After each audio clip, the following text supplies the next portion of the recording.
Hi, Divesters.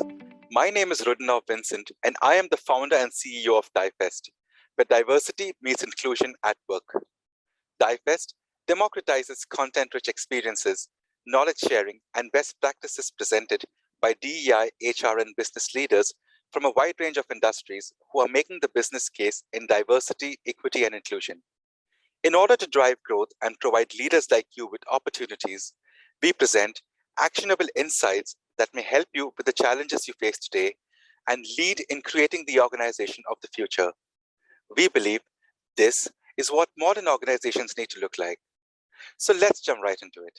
Most companies see diversity as a charity case. For many years, companies have utilized diversity as a CSR opportunity to connect with their marketplace and build ongoing engagements. This strategy has worked in some cases and all in the past, but today, as businesses evolve, as customers evolve, sponsoring events or simply just supporting a diversity driven initiative is not enough. Today, we are honored to have with us a young global leader, one of India's youngest managing directors then, who heads a very large business unit for a Fortune 500 company in California, an author and a diversity advocate. VR Firoz, Senior Vice President and Head of SAP Engineering Academy. Firoz, welcome to our show. Thank you, Rudy. What a pleasure talking to you. Thank you so much, Firoz. The pleasure is all ours. Firoz will join us to talk about an area that's close to his heart. The SAP's Autism at Work program, launched in 2013. The program integrates people with autism into the company's workforce. We'll talk about diversity in action and explore its financial and strategic benefits to companies. Firoz, the Autism at Work program that launched in 2013 has experienced so much of success. What are some of the significant contributions the program has to SAP? Thank you, Rudy. That's a very, very important question because it's almost a decade since we started. As you mentioned, wow. The program was launched in 2013. We are in 2021. Actually, the program has its grassroots beginnings already in 2011 when I was heading SAP in India. It was a volunteer-driven activity. We had hired 3 employees on the autism spectrum at SAP for doing very specific testing work. And we tried it out for almost 1.5 years because we wanted to collect data to prove that the people on the autism spectrum were as good or even better in some cases than our engineers. And once we had that data, we could go and speak about it. And then I would say what followed was nothing but a series of coincidences. One thing led to the other, including my speech at the World Economic Forum in Davos, which received a lot of air coverage. And that led to eventually SAP making this announcement at Sapphire in 2013, which is SAP's largest customer event, that we will hire 1% of our global workforce with people on the autism spectrum, and 1% of 65,000 employees. I'm talking about 2013. We are over 100,000 employees now. So we made a commitment to hire 650 people on the autism spectrum by 2020, which by far was the largest commitment ever made by any corporate for people with disabilities. So I think it was a landmark announcement way back in 2013, and it still remains probably one of the most landmark announcements by any corporate. But let's kind of do a fast forward and see where we are today, because what was in 2013, a lot of people ask me, okay, tell me what are we doing right now and how has it progressed? And what are the benefits of the program, and how has it evolved? And I'll try to answer that with some numbers first, because I think it's very important to put numbers.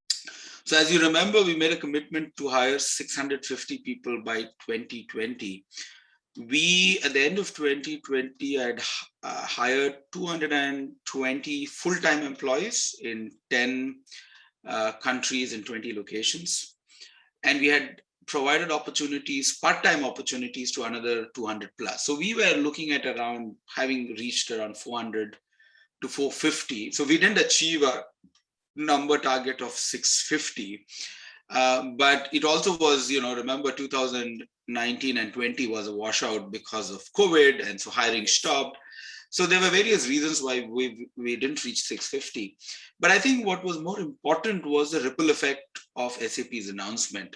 We have today more than 50 companies across the world who have a similar Autism at Work program, which includes companies like, say JP Morgan, Goldman Sachs, Microsoft, IBM, you name it. Almost all the large tech companies have an Autism at Work program. So I think the ripple effect of the autism program is way more than what I had ever imagined, that it's no longer an SAP initiative, but it's an initiative by many other companies. But I think really for me, the high point, and this is super critical, and you mentioned it in the introduction, Rudy, that SAP did not start this as a CSR initiative. SAP did not start this looking at what are the PR opportunities. In fact, I personally have written the press brief, and the heading of the press brief, and you can go back and Google it anywhere, BBC and all of them have covered it, is that we said it is an opportunity for innovation. And we have very clearly articulated that innovation comes from the edges. Innovation comes when we have people who think differently in our workforce. So we always had the stand that hiring people on the autism spectrum was good for SAP from an innovation point of view. And so people ask me, so can you prove that it was good? How can you prove it? And here is one data point which I'm extremely proud of. And that was in 2019, Rudy. Every year we have something called the Hasso-Plattner's Founders Award, which is given to one team for a most innovative idea. An idea that has transformed the company, an idea or a product that has driven revenues. And in 2019, for the first time, and this is across 100,000 employees, made an exception to give it to an individual and not to a team. Typically, you give it to a team of 10 people or whatever. It was given to an individual, and that individual was a person hired on the autism spectrum. Wow. Right? And this person was hired in Argentina. So we started the program in India, but now because it's in 20 different locations, this employee was hired at SAP as part of the Autism at Work program. And within a few years, won the Innovator Award, the highest, it's like the Oscar Award within SAP for innovation. And for me, that was a proof point that hiring people on the spectrum made business sense. It was not about PR, it was not about charity. And I think that for me, it took us 6 years to get there, but that was a proof point that the reason for hiring was focused on innovation. Wow, this is so impressive. Yeah. This actually brings me, to the next thing that I was about to ask you. There have been so many conversations around, neurodiversity. Companies have started to now recognize that, a person with certain developmental disorders, are normal variations in the brain. Yeah. Why not look at, a certain section of people move, in terms of the strengths that they have? Yeah. So how do you think, Feroz, companies and specifically human resources can leverage neurodiverse talent to support a company's financial goals?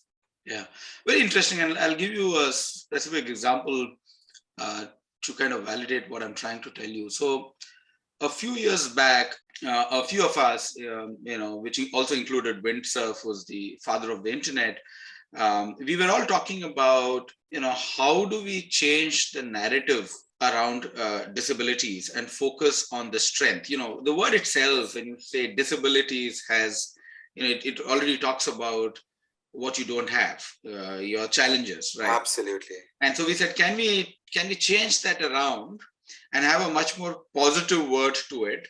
And just by changing the word itself, can we provide more opportunities? Is that even possible, or is that fictional?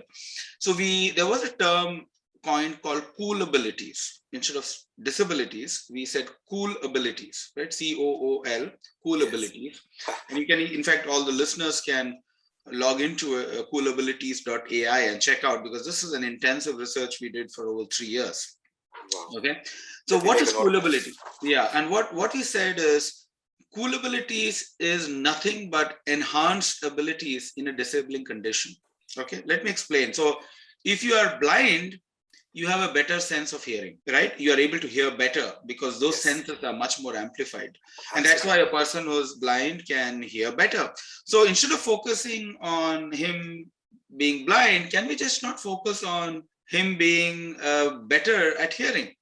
Same with people on the autism spectrum. They may not be very social, but they have incredibly high attention for detail, right? A person who has, say, only one arm, you would always often find that the other arm is stronger than normal just because out of practice, right? So we said, why don't, instead of saying, say Rudy is blind, let us say Rudy has a better hearing. So we don't focus on the blind, but we focus on the hearing. And we said, if we change that narrative, can it create better opportunities? And so here is what we did. This is fascinating, and I hope more people listen to this and understand what I'm trying to tell. Is we looked at California and we found that, you can go to the California job portal and there are like 250 job descriptions. And this is openly available for anybody to check, right? So you could have, IT developer to a taxi driver. So you have 250 job descriptions or more. We also looked at the number of unfilled jobs, and that was over 100,000 jobs. So we have almost 100,000 jobs that are not filled yet. And this is in the state of California. Really? And we have almost 90% of people with disabilities not finding jobs. And we found this to be kind of odd that you have 100,000 open jobs, 90% of the people with disabilities don't get jobs. I'm like, why is this not, you can just match this and at least you will find some matching. And so here is what we did.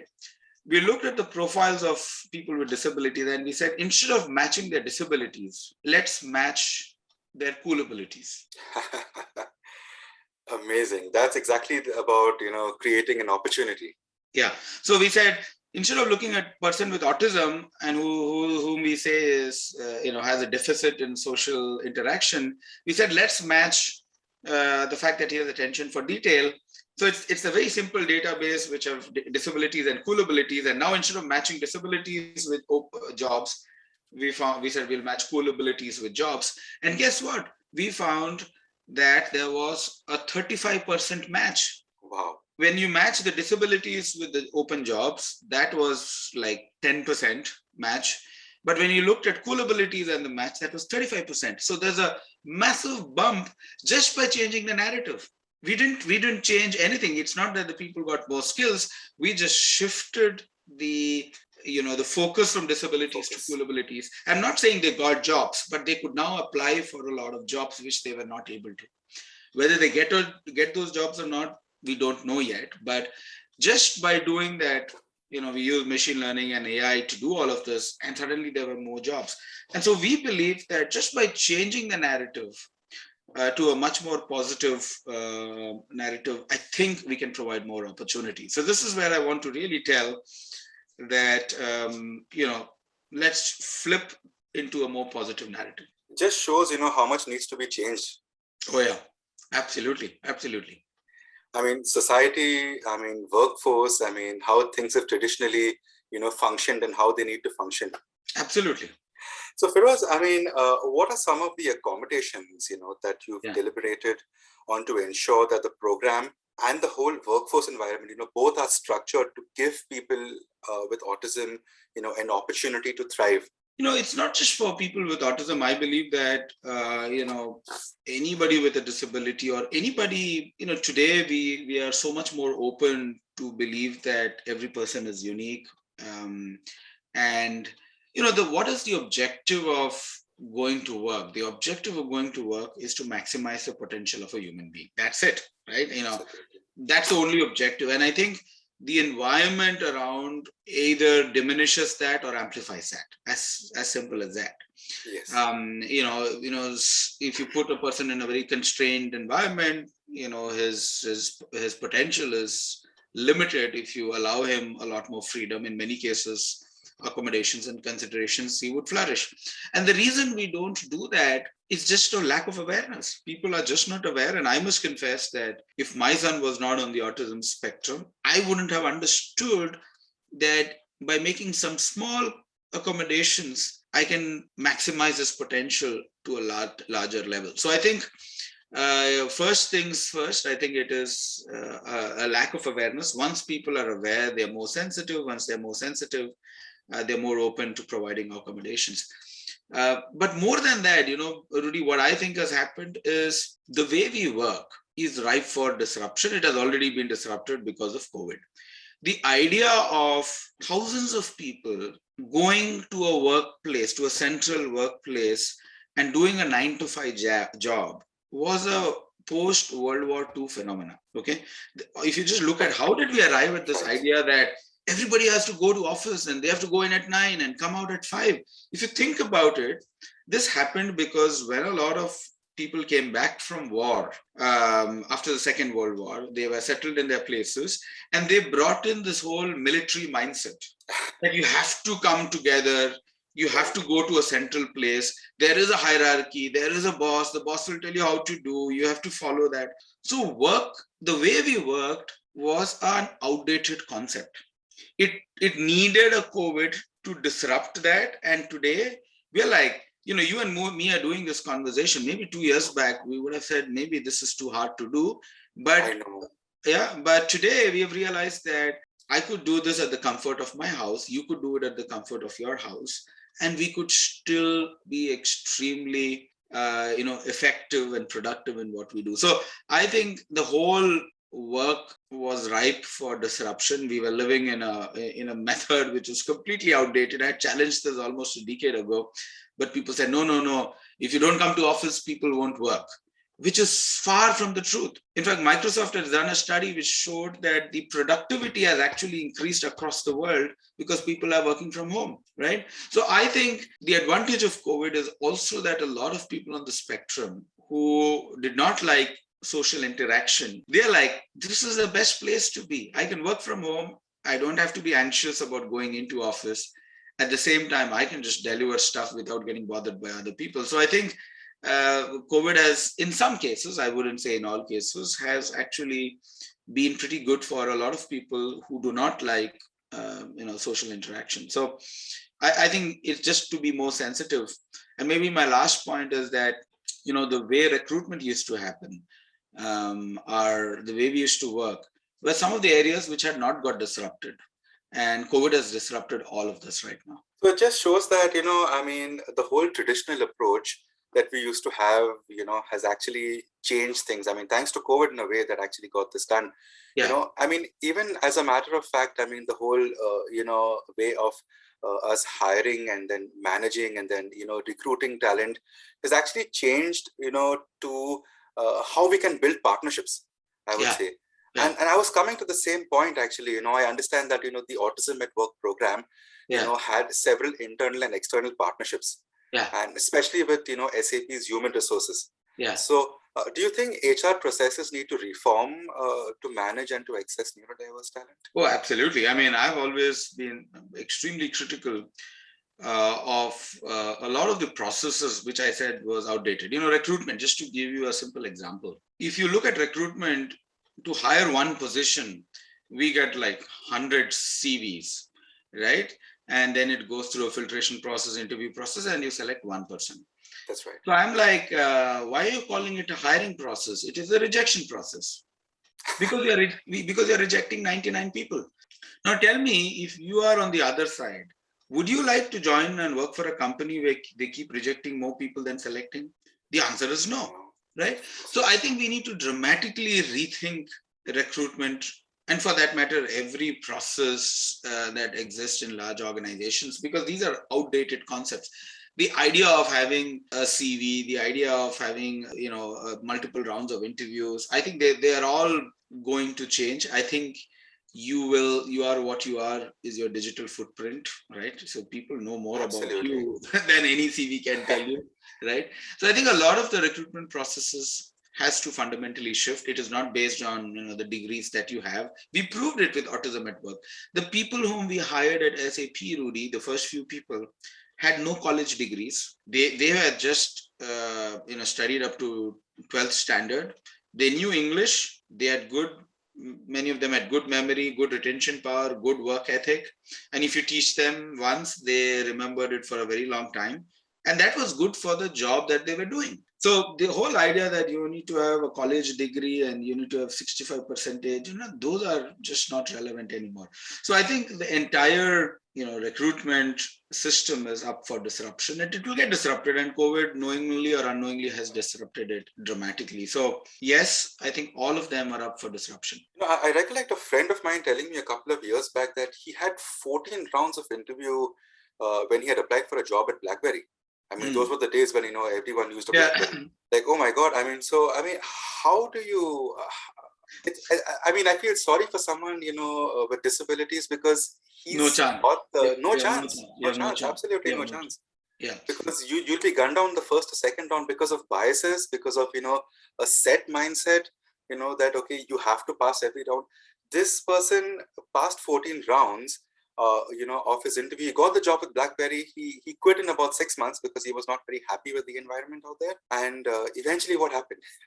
Today we see history in the mobile phone market. I mean, the first thing is, and I think companies forget that you're not doing a favor by giving an offer, right?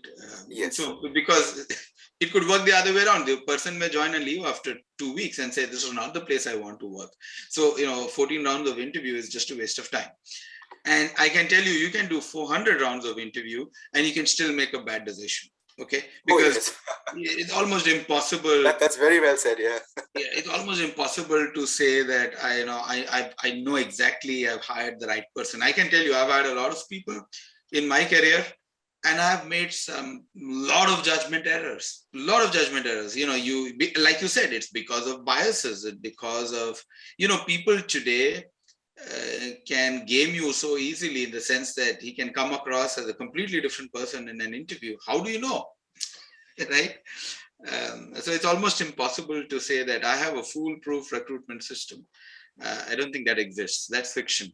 Yeah, I mean, I don't think, you can really judge a person well enough at an interview, because someone might be shy. He might be nervous, but then being shy and nervous may not be reasons to reject a person if the job requirements are something different. Yeah. The job requirements are simply, sitting in front of your laptop and, creating a design, and this person can create the best design in the world. Yeah. How does it matter whether he's nervous? Because his job doesn't allow him to talk to anyone. I had one of my engineers who was hired as part of the autism program in Germany, whom I still consider an outstanding engineer. And he was somebody who, it was funny because he wouldn't be able to work in a room with more people, because he had hypersensitivity. So if people are talking to each other, he can't work. So I was told that Firoz, can we give a separate room for this person? And it was interesting because you had a kind of a cabin for senior people like VPs and SVPs, and it was, I was like, use my cabin, because I used to travel and most of the time I didn't use my cabin. So I said, put him in my cabin, because two things: he didn't want other people in the room, and he secondly wanted to work in a very dark space.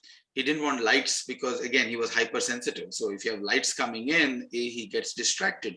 So he could you would walk into the room and he would work in complete darkness. You're right. How is he working? Is there anybody in? Because he wanted all the lights off. Now that's the classic example of some accommodations you have to make, right? It was not that he's not a VP, so he can't sit in a cabin. I'm like, who cares? Give him a cabin. Yeah. So he sat. Now here is what is interesting. He was, for me, as good as 3 engineers, Rudy. He would look into lines of code, 1,000 lines of code, and he could exactly spot where the error was. Engineers would take 3 days to figure out. He could look at it and say, here is a problem, this will not work. I mean, I don't care whether he needs a separate cabin, he needs to work in a dark space. He just needed, we could get so much by providing those small accommodations, which worked so much in favor of the organization. So I think those are the things which you have to do to maximize the potential of people. Absolutely. Totally agreed, Firoz. Tell us a little bit about your book. I've been waiting to ask that question. Yeah, so, my next book, Rudy, which is called The Invisible Majority, is coming out on 3rd of December, which is the World Disability Day. And my birthday. Oh, congratulations. Congratulations. I didn't know that. What a day. Yeah, so 3rd December I've specifically chosen because we started the first Inclusion Summit on 3rd December in 2012. So this year it finished, it's the 10th year anniversary. So I wanted to basically share whatever I've learned in my 10 years of disability inclusion. And I also wanted to put a spotlight on the good, the bad, and what can be done. I'm not trying to put a rosy picture. I just said this is how it is, these are the problems, and this is very India centric right now. And I said, and I kind of shared proposals as what we could do to make India more inclusive by 2030. So that is basically the book. It's kind of a 360-degree view of disability inclusion in India. So yeah, it's been a fascinating journey, especially last 3 years, because I had to work with I was fortunate rather to work with an outstanding co-author. Her name is C.K. Meena, who was a former journalist of Hindu and other newspapers, because I was sitting in the US and I needed somebody who could do the research and really do all the interviews. So it's a co-authored book. The foreword has been written by His Holiness the Dalai Lama, which I'm very honored that he read the book, he liked it. Oh, wow. And the acknowledgements are by the Vice President of India, Honorable Venkaiah Naidu. So I think it's got all the elements that I wanted to. Now, of course, it is for the readers to read it and see what it is.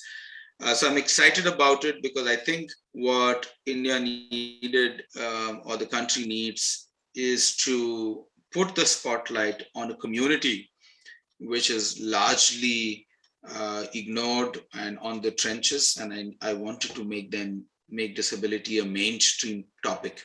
And I hope the book does a little bit what it can, whatever a book can in that direction. I'm sure. I mean, I can't wait to get my hands on the book. Thank you, Rudy. Thank you. I'll send you a copy as your please, birthday gift. As my birthday gift, absolutely. Thank you, Feroz. Yeah. Lovely.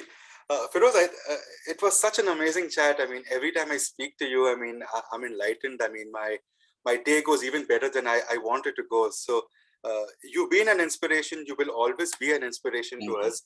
Thank you. And I mean, I would always go by, by leveraging, your initials, VR Feroz, So I want you to say VR Feroz because this is what Feroz is.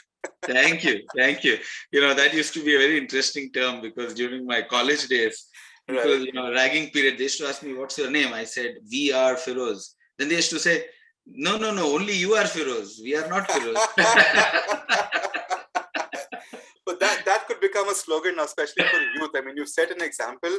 One of the youngest managing directors, I mean, now heading up a large division at a Fortune 500 company, I mean, driven by, passion and everything that's actually in favor of, someone looking up at you as a global leader. Thank you. Feroz, thank you so much, and blessings and good wishes. Thank you so much. And for your initiatives. Thank you, Rudy. Thank you for inviting me, and all the best to you for all that you are doing. I hope, thanks to all your initiatives, the world becomes a little better, right? One small drop at a time. One small drop at a time, I mean. That's important. All the best. Thank you, Feroz. All the best. Take care. Bye. So Feroz speaks about the wonderful work that SAP has been doing.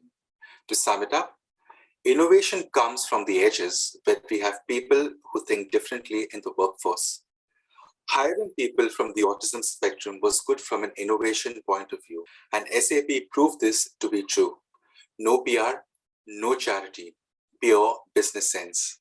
From disabilities to COOLabilities, identifying enhanced abilities in a disabling condition. A person who is blind has a better sense of hearing. One on the autism spectrum has a high attention for detail. Flipping the whole narrative to be a more positive one, to create more opportunities, as everyone is unique. Outdated HR and recruitment processes will be disrupted, especially with identity being our digital footprint today. So what are the accommodations you're providing your staff with disabilities? Are you able to identify what they are really cool at? What happens if you miss out on a really good candidate due to your rigid mindset? These are questions I would leave for you to answer. Divesters, we invite you to connect with us if you have any specific challenges or concerns that you would like us to discuss as a part of our series. There's so much to learn and do.